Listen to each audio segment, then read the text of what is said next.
사무엘상 14장 47절에서 52절까지 말씀입니다.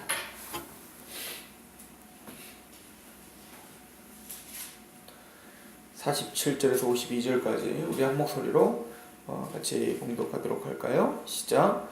사울이 이스라엘 왕위에 오른 후에 사방에 있는 모든 대적 곧 모압과 암몬 자손과 에돔과 소바의 왕들과 블레셋 사람들을 쳤는데 향하는 곳마다 이겼고 용감하게 아말렉 사람들을 치고 이스라엘 그 약탈하는 자들의 손에서 건졌더라.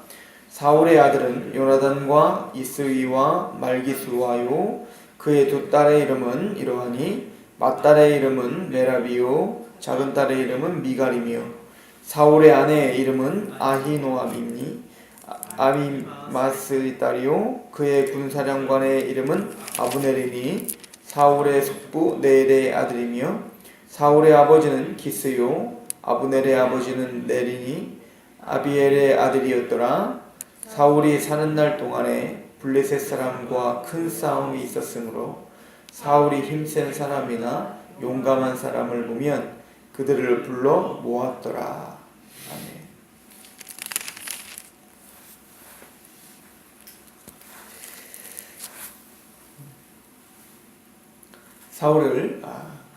사울이 왕위에 있는 동안 끊임없이 사울을 괴롭혔던 민족이 바로 블레셋입니다. 사울은 충분히 블레셋을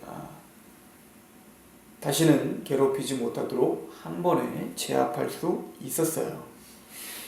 근데 우리가 봤듯이 사울은 헛된 맹세를 통하여서 하나님 앞에 실수를 범합니다. 더 나아가서 이 사울에게는 그 마음 안에 이 교만이 있었던 것이죠. 그래서 우리가 이미 살펴본 대로 14장 46절에 보면 사울이 블레셋 사람들을 추격하기를 그치고 올라가매 블레셋 사람들이 자기 곳으로 돌아가니라. 그러니까 완전히 박살내지를 못했던 거죠.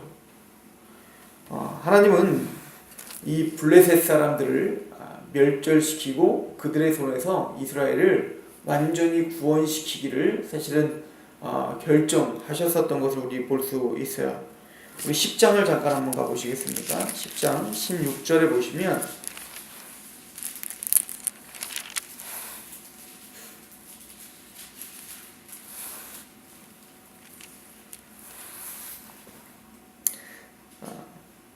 사울이 그의 숙부에게 말하되 그가 암나기들을 찾았다고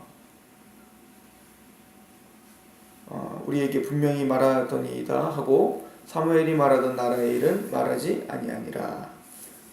그렇게 이야기를 하고 우리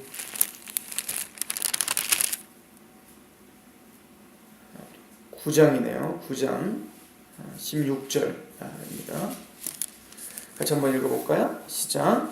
내일 이맘때에 내가 베냐민 땅에서 한 사람을 내게로 보내리니 너는 그에게 기름을 부어 내 백성 이스라엘의 지도자로 삼으라. 그가 내 백성을 블레셋 사람들의 손에서 구원하리라. 내 백성의 부르짖음이 내게 상달되었으므로 내가 그들을 돌보았노라 하셨더니, 하나님은 이스라엘 백성들의 어떤 그 부르짖음으로 말미암아 하나님은 블레셋에서 이스라엘을 돌보기로 결정하셨습니다. 그래서 하나님은 자기의 백성, 친백성인 이스라엘을 그렇게 지금 돌보고 계시는 중이죠.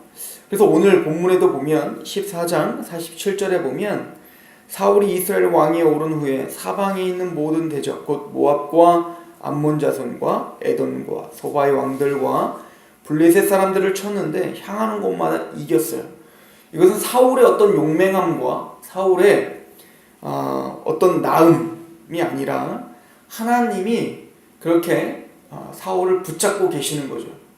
사울의 범죄함과 사울의 어떤 교만함에도 불구하고 하나님은 이스라엘 백성들을 불쌍히 여기시사 이스라엘 백성들의 어떤 그 기도 소리를 들으시사 사울을 그래도 쓰고 계시는 걸 보고 있는 겁니다. 48절에 용감하게 아말렉 사람들을 치고 이스라엘 그 약탈하는 자들의 손에서 건졌더라. 즉 하나님은 사울에게 성령과 함께 하고 있는 거예요. 그렇게 해서 이스라엘을 구원시키는 겁니다. 하나님은 이 기간 동안에 다윗을 준비해 놓고 있었다고 확신합니다. 다윗은 지금쯤 뭐 했을까요? 다윗은 아마 어린 다윗은 끊임없이 양들을 치며 그 양들을 지키며 하나님의 뜻에 준비되고 있었겠죠. 다윗은 자기가 왕이 될 거라는 것은 꿈에도 생각 못했을 거예요. 그렇겠죠. 광야에서 양을 치면서 자기가 왕이 될 것을 어떻게 알 수 있었겠습니까마는 자기에게 맡겨진 그 일, 그 작은 일이죠. 한 마리의 양을 잃어버리지 않기 위하여 돌팔매집을 연습하고 그 늑대와 그 이리들을 쫓아내는 그 연습을 하고 있었던 거죠.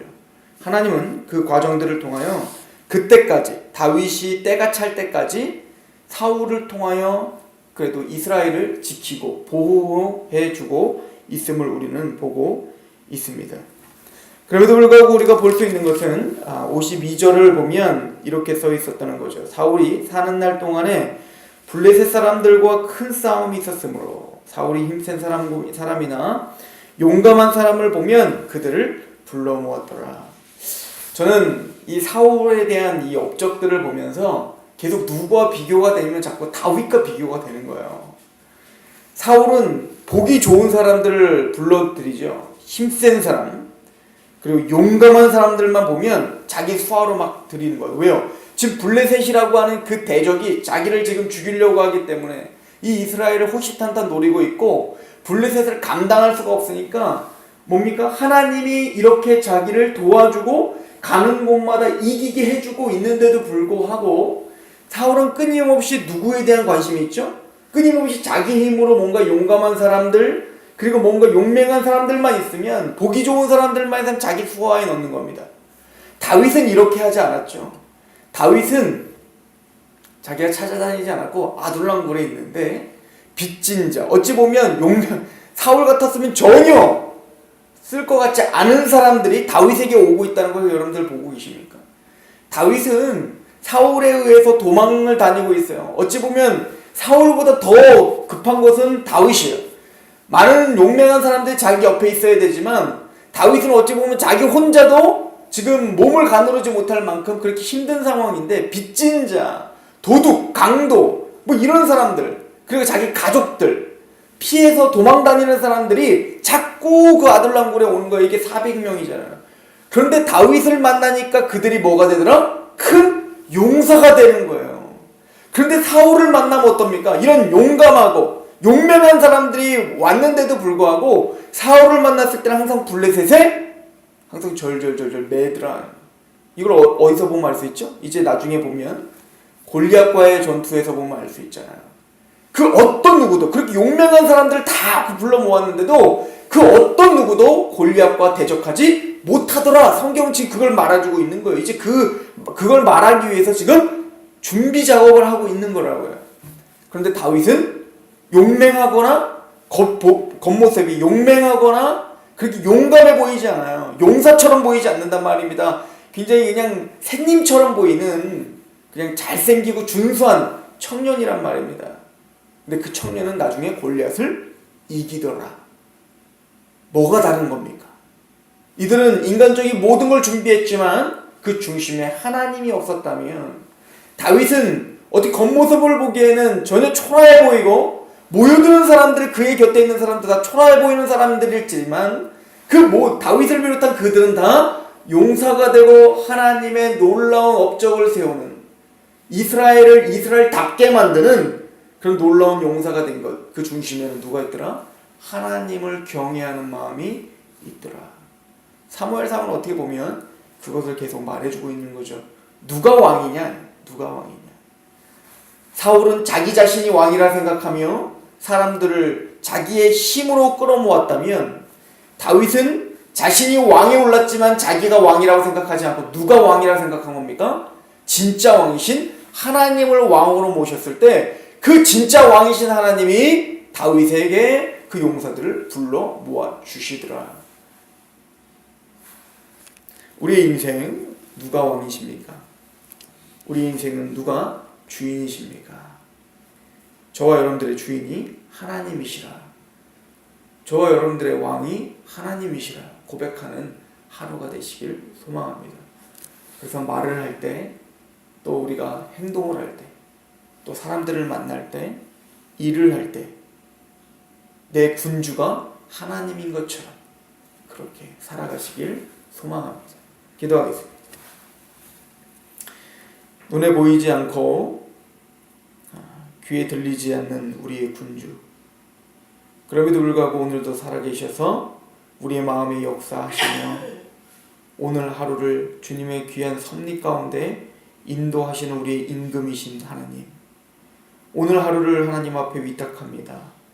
우리의 마음에 충성스러움을 허락하여 주옵소서. 다윗처럼 목자로서 한 마리 양을 키울 때에도 하나님을 왕으로 모시며 살아가게 하여 주시옵시고, 작은 것에서 충성된 자가 큰 것에도 충성된다고 말씀하셨사오니 오늘 맡겨진 사람, 맡겨진 일, 그 모든 맡겨진 사명 가운데 정말 충성스럽게 감당할 수 있는 청지기가 되게 하여 주옵소서. 오늘 하루를 하나님께 위탁하오며 예수 그리스도의 이름으로 감사하며 기도하옵나이다. 아멘.